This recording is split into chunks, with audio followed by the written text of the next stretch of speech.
And we might ask, what are the fruits of these people and their principles? And the answer is a man named Tyler Robinson who killed my friend.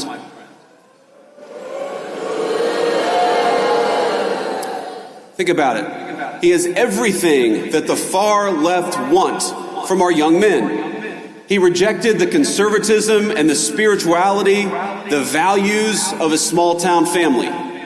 He moved into a small apartment. He became addicted to porn. He became addicted to hate.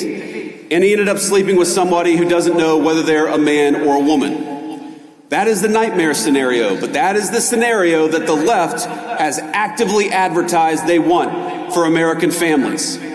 And the young men in the audience in particular. That is exactly why we have to fight them. So I've been going through some of the speeches at Turning Point USA's event AmFest this weekend, and I showed you one earlier with Tulsi Gabbard. I've got a couple that I want to show you, but none more important than this one by J.D. Vance. I think you're going to love it. Take a listen. What an amazing crowd all of you are, and I have to admit, today solved one of the great insecurities that I had. Because as I've watched Nicki Minaj come out and declare her support for the truth, for courage, and for wisdom, I've had this little nagging voice in the back of my head wondering whether she thinks I look like the J.D. Vance meme.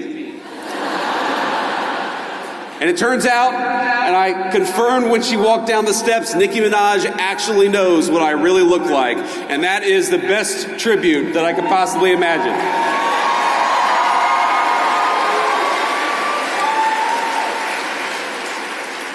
I have to start off with a note of gratitude. Erica, I cannot thank you enough for your strength, your grace, and your kind words of support for this administration and for me personally.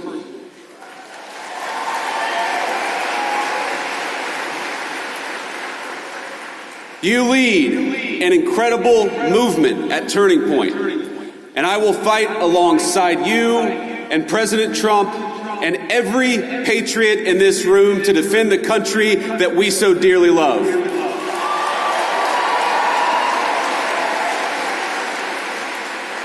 And when I say that I'm going to fight alongside of you, I mean all of you, each and every one. President Trump did not build the greatest coalition in politics by running his supporters through endless, self-defeating purity tests. He says, make America great again because every American is invited.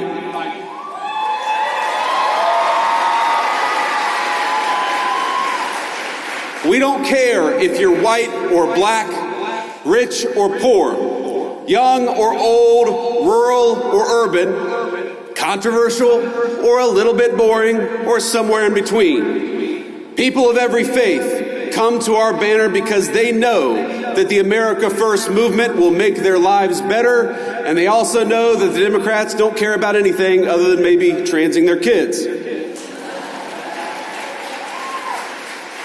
So if you love America, if you want all of us to be richer, stronger, safer, and prouder, you have a home on this team.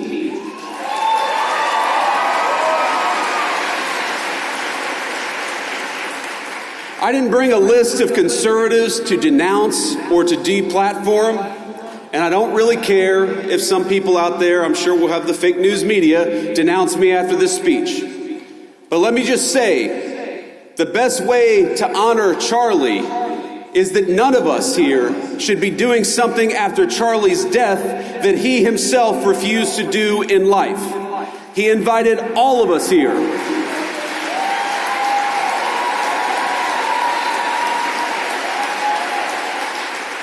Charlie invited all of us here for a reason, because he believed that each of us, all of us, had something worth saying, and he trusted all of you to make your own judgment. And we have far more important work to do than canceling each other. We have got to build, and President Donald Trump is a builder.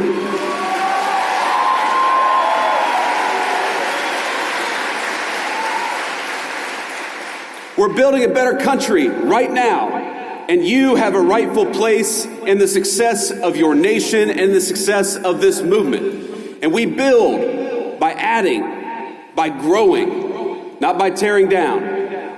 Charlie Kirk was a great builder too. He understood that any family can have its disagreements, its tough conversations. We can learn and improve and treat one another better. We can love each other despite the disagreement. But winning demands teamwork. And I am honored to be on Turning Point's team. I'm honored to be on your team, and I will stay that way.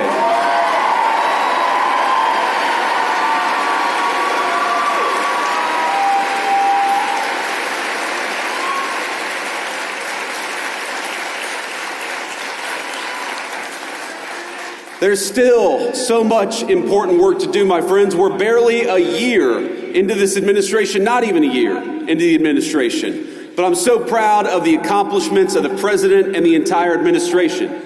In just a year, we ended Joe Biden and Kamala Harris's border crisis.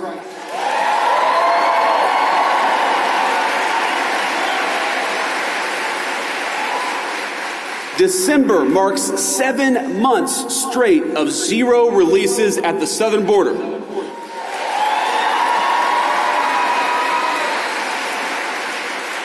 More than 2.5 million illegal immigrants have left the United States, the first time in over 50 years that we have had negative net migration, and it's just the start.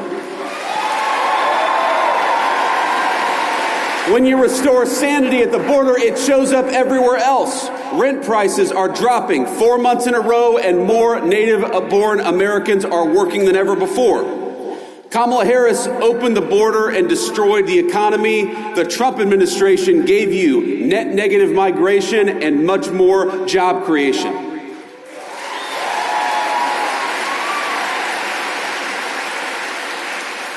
Real wages are finally growing. Inflation is half of what it was under Democrats. Gas prices are their lowest in years. And we have finally made it clear that in the United States, we believe in hard work and merit. Unlike the left, we stand against treating anybody, and I love what Nikki said about this. We don't treat anybody different because of their race or their sex. So we have relegated DEI to the dustbin of history, which is exactly where it belongs.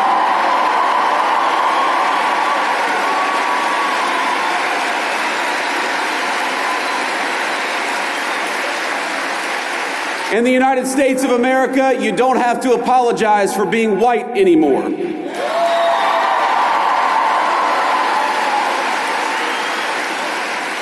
And if you're an Asian, you don't have to talk around your skin color when you're applying for college, because we judge people based on who they are, not on ethnicity and things they can't control.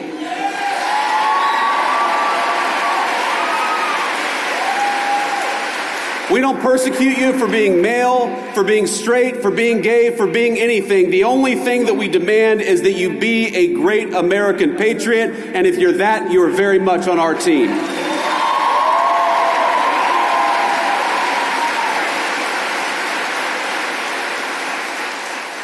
Just consider the contrast. Kamala Harris used the government to censor you.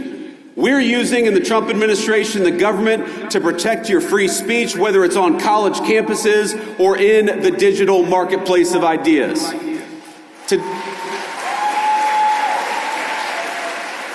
Today, our military is welcoming patriots instead of firing them for refusing to accept an unlawful vaccine mandate.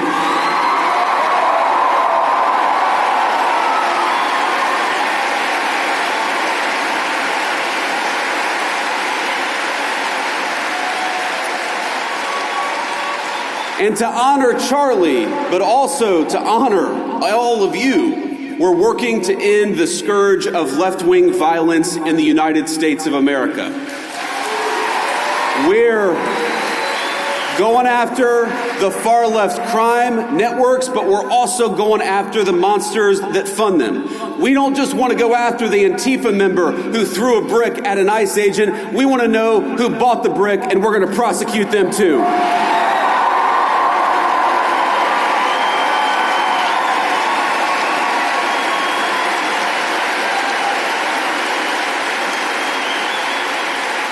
We're making America healthy again with our great HHS Secretary, Bobby Kennedy.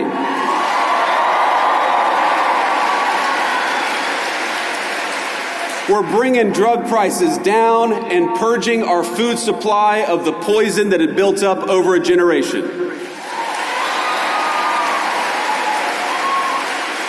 But my friends, there is so much more to be done. And the people saying we need to be doing more, we need to be doing it faster, trust me, I hear you. Greatness awaits every single one of you in the America First movement we are building together, but we need your help to get there. Do you want more prosecutions? Great. So do we. Donald Trump and I have a list of better judges and prosecutors to enact swifter justice. So join us in the fight against the stupid Senate rules to stand in their way.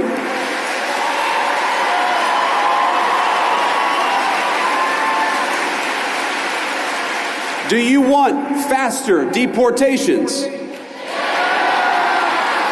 So go to ice.gov/join, because we're building an army of patriots and we need good people who care about the country to help us secure the border and do it even faster.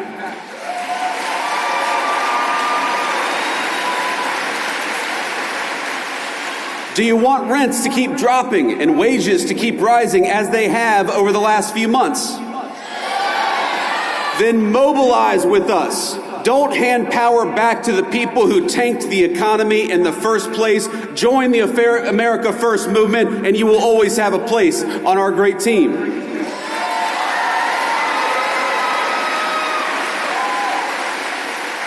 Next month will be the official one-year anniversary of the Trump administration, and I am damn proud of our record so far.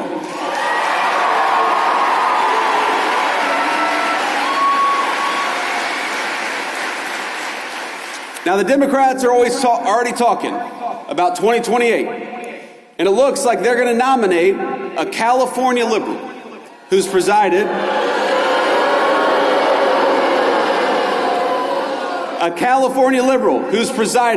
over rolling blackouts, open borders, and unchecked violent gangs. They're just trying to settle on whether it's going to be Gavin Newsom or Kamala Harris. And in the meantime, what are the Democrats offering you in the meantime? I got to say, ladies and gentlemen, they are not sending their best. Omar Fateh was Ilhan Omar's candidate for mayor of Mogadishu. Minneapolis. Little Freudian slip there. The candidate for Senate in Maine for the Democrats calls me a Nazi, which is rich coming from a guy who literally has a Nazi tattoo on his chest. And Jasmine Crockett. Oh, Jasmine Crockett. The record speaks for itself. She wants to be a senator, though her street girl persona is about as real as her nails.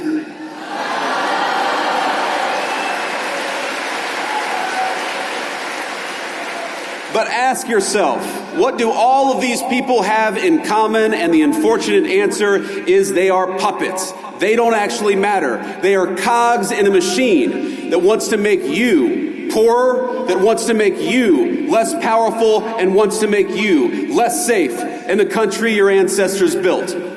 And while President Trump and I are doing everything we can to break that machine, the left is still there, my friends, and they are still very powerful. Don't delude yourselves. It's the activist groups who want to poison your kids with hormone replacement therapy and toxins in your water supply.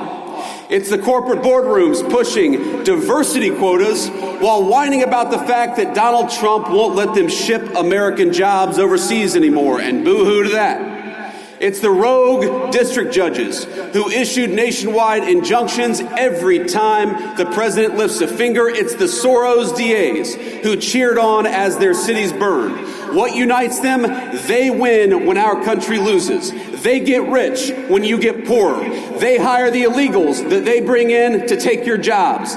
They drink fine wine in the countries they ship your jobs to. They censor you because they'd rather destroy the Constitution than risk losing an argument. They bring in millions of voters because they know they can't win the argument with the people who are already here. And you know what else unites them? We are going to kick their ass next November and every year after that.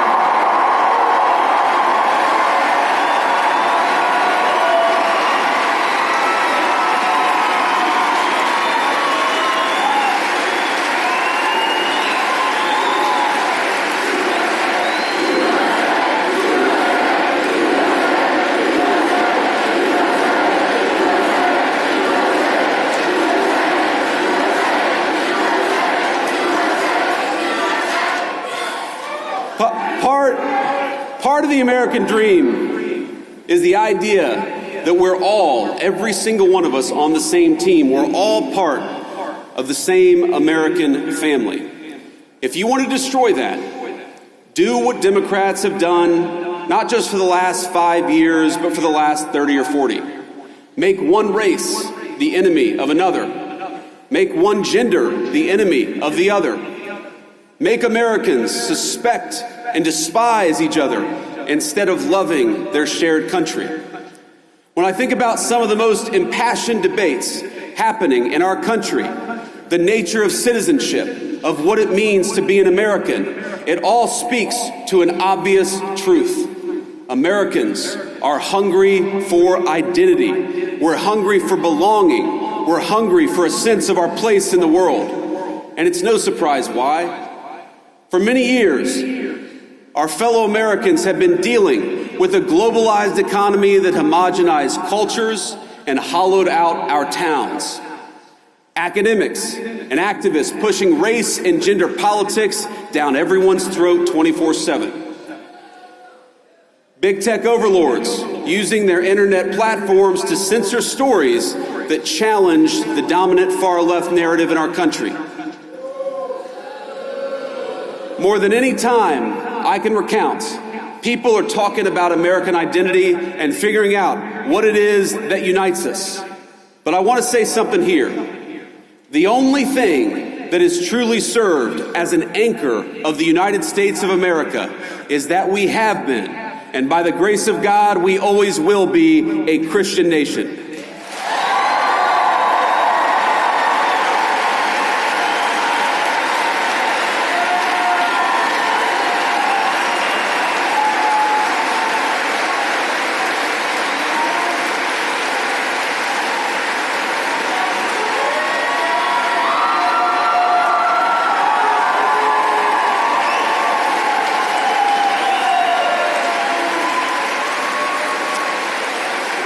Now, I want to be explicit because, of course, the fake news media will twist everything that I say.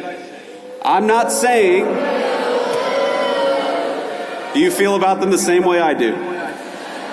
I'm not saying you have to be a Christian to be an American.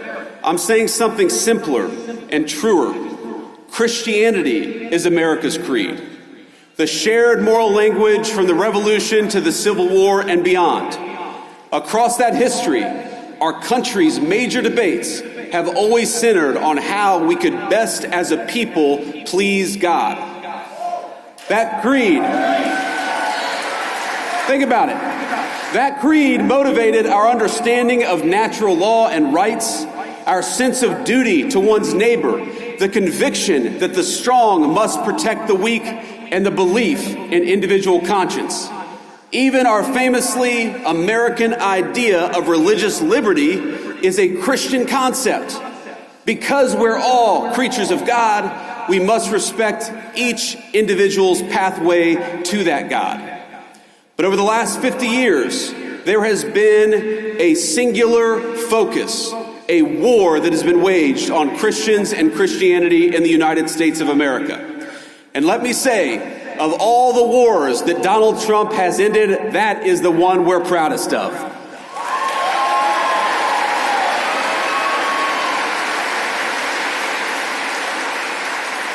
For decades, the left has labored to push Christianity out of national life. They've kicked it out of the schools, out of the workplace, out of the fundamental parts of the public square. Freedom of religion transformed into freedom from religion. And in a public square devoid of God, we got a vacuum. And the ideas that filled that void preyed on the very worst of human nature rather than uplifting it. They told us not that we were children of God, but children of this or that identity group. They replaced God's beautiful design for the family that men and women could rely on and turn to one another with the idea that men could turn into women so long as they brought the right bunch of pills from Big Pharma. They had all the religious fervor of a zealous convert without any of the grace or forgiveness of a true Christian. Scripture tells us, "By your fruits ye shall know them." And we might ask, what are the fruits of these people and their principles? And the answer is a man named Tyler Robinson who killed my friend.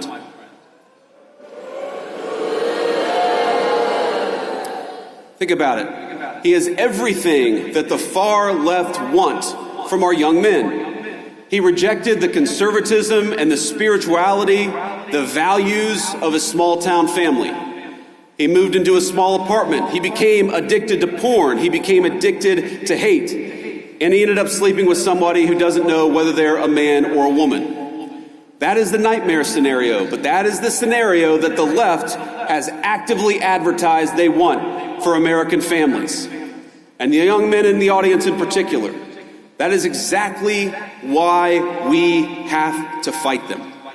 Because the fruits of true Christianity are men like Charlie Kirk.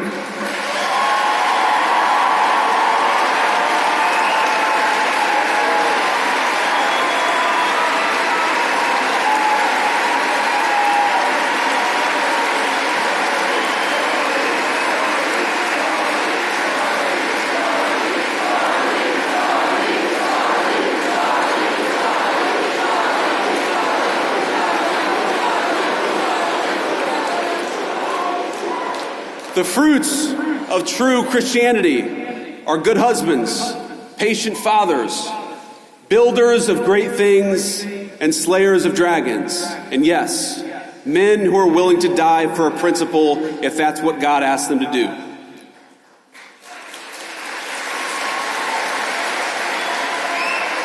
Because so many of us recognize that it is better to die a patriot than live a coward.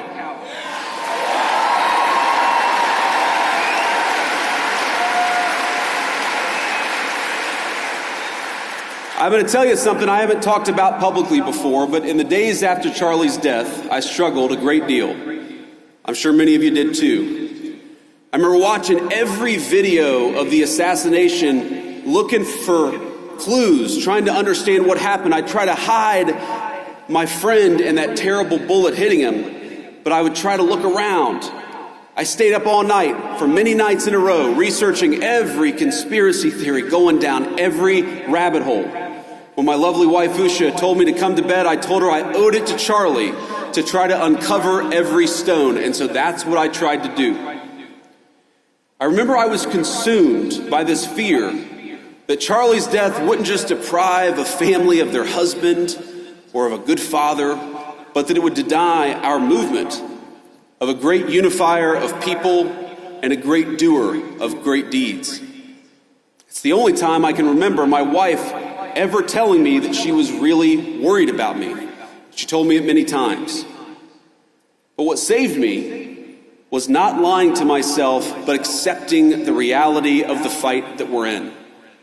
Charlie's death was an immense loss, an irreplaceable loss. We got kicked in the teeth, my friends, and there's no sugarcoating it or pretending that it didn't happen. We need to accept that.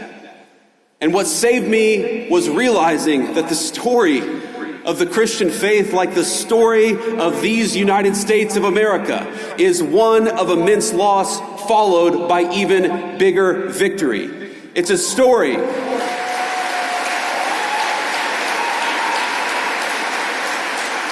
It's a story of very dark nights followed by very bright dawns. What saved me was remembering the inherent goodness of God and that His grace overflows when we least expect it. Not long ago, I spent time at a Christian men's ministry just a couple of weeks ago.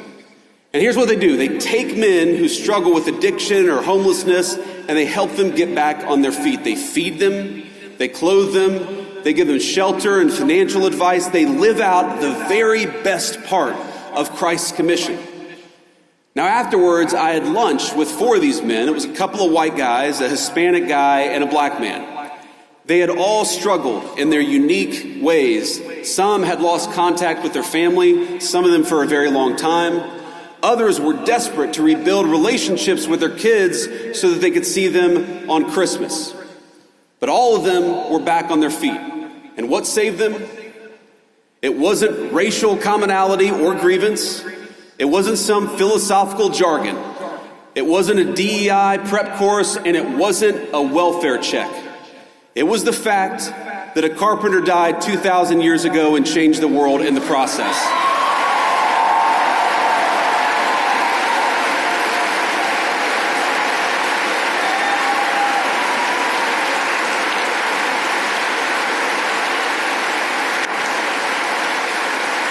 If you go to almost any food pantry in this country, you will find Christians feeding the poor. If you go to addicts whose families won't even speak to them, like my mom was at a certain point of her life, it's often the Christian ministries that stay with them at their very lowest moments. You'll find Christians sitting patiently beside hospice beds and in recovery rooms and in all the places of the world where people have given up on other people.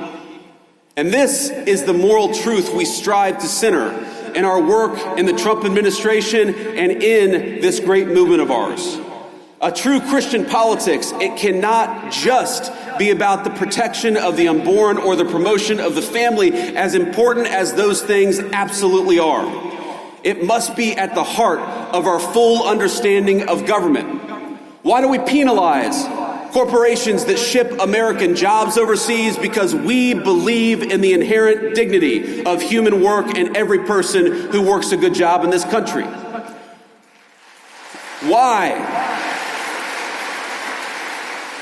Why have we worked without the help of Congress to restrict H-1B visas, for example? Because we believe it is wrong for companies to bypass American labor just to go for cheaper options in the third world.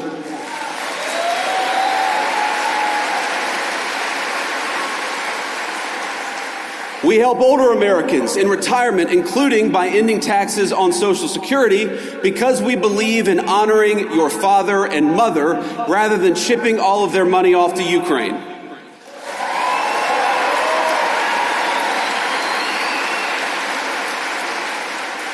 We believe in taking care of the poor, which is why we have Medicaid, so that the least among us can afford their prescriptions or to take their kids to see a doctor. And it's why we are outraged at the injustice of Tim Walz allowing Somalian immigrants to defraud that program to the tune of billions of dollars. It ought to go to Americans, because that's who it's there for.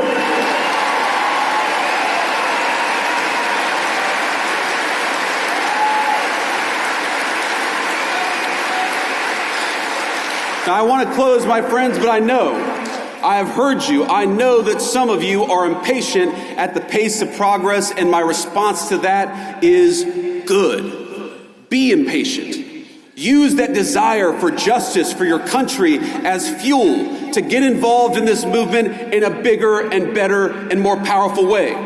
I know some of you are discouraged by the infighting over any number of issues. Don't be discouraged. Wouldn't you rather lead a movement of free thinkers who sometimes disagree than a bunch of drones who take their orders from George Soros?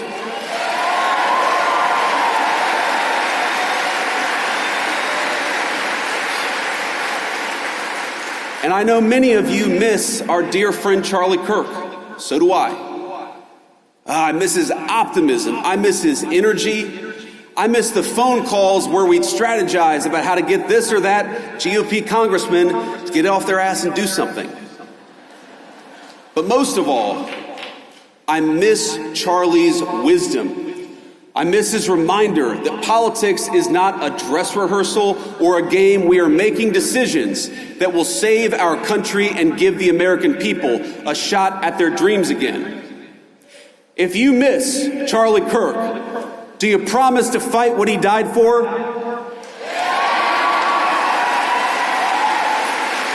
Do you promise to take the country back from the people who took his life? Do you promise to help defeat the radicals who cheered his death?